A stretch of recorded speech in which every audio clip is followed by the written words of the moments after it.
When Farmer Oak smiled, the corners of his mouth spread till they were within an unimportant distance of his ears.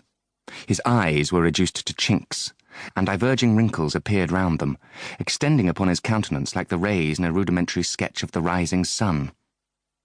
His Christian name was Gabriel, and on working days he was a young man of sound judgment, easy motions, proper dress, and general good character.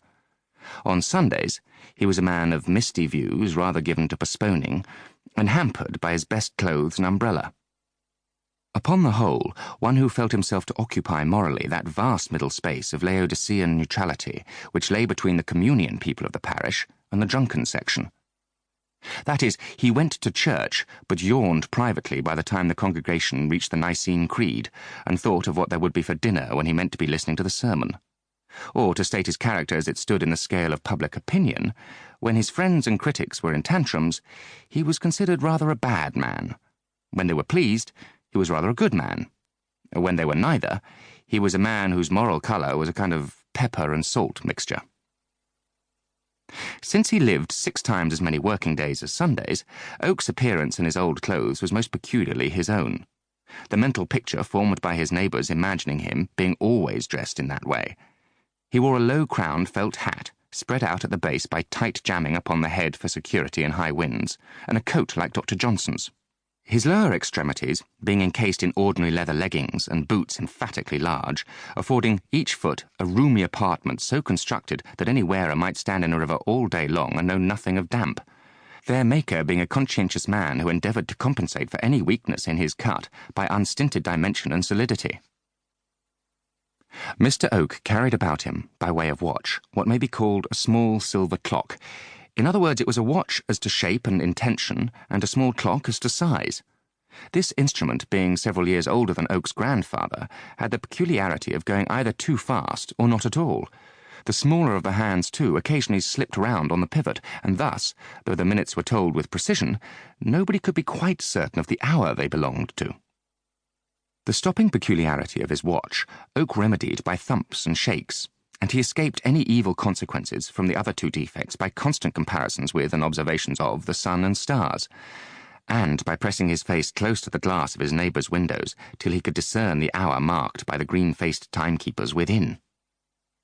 It may be mentioned that Oak's fob, being difficult of access by reason of its somewhat high situation in the waistband of his trousers, which also lay at a remote height under his waistcoat, the watch was, as a necessity, pulled out by throwing the body to one side, compressing the mouth and face to a mere mass of ruddy flesh on account of the exertion, and drawing up the watch by its chain, like a bucket from a well.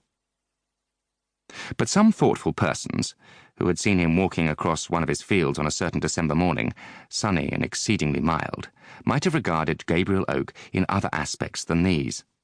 In his face one might notice that many of the hues and curves of youth had tarried on to manhood. There even remained in his remoter crannies some relics of the boy. His height and breadth would have been sufficient to make his presence imposing, had they been exhibited with due consideration. But there is a way some men have, rural and urban alike, for which the mind is more responsible than flesh and sinew. It is a way of curtailing their dimensions by their manner of showing them. And from a quiet modesty that would have become a vestal, which seemed continually to impress upon him that he had no great claim upon the world's room, Oak walked unassumingly and with a faintly perceptible bend, yet distinct from a bowing of the shoulders. This may be said to be a defect in an individual if he depends for his valuation more upon his appearance than upon his capacity to wear well, which Oak did not. He had just reached the time of life at which young is ceasing to be the prefix of man in speaking of one. He was at the brightest period of masculine growth, for his intellect and his emotions were clearly separated.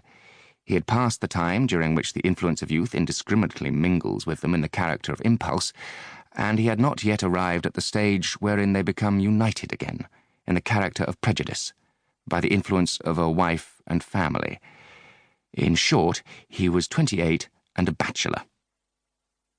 The field he was in this morning sloped to a ridge called Norcombe Hill. Through a spur of this hill ran the highway between Emminster and Chalk Newton.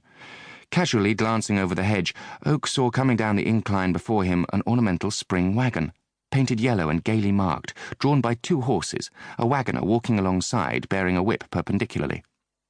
The wagon was laden with household goods and window plants, and on the apex of the whole sat a woman, young and attractive.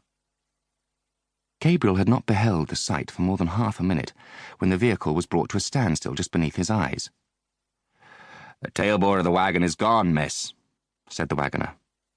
"Then I heard it fall," said the girl in a soft, though not particularly low voice. "I heard a noise I could not account for when we were coming up the hill." "I'll run back." "Do," she answered. The sensible horses stood perfectly still, and the wagoner's steps sank fainter and fainter in the distance. The girl on the summit of the load sat motionless, surrounded by tables and chairs with their legs upwards, backed by an oak settle, and ornamented in front by pots of geraniums, myrtles, and cactuses, together with a caged canary, all probably from the windows of the house just vacated.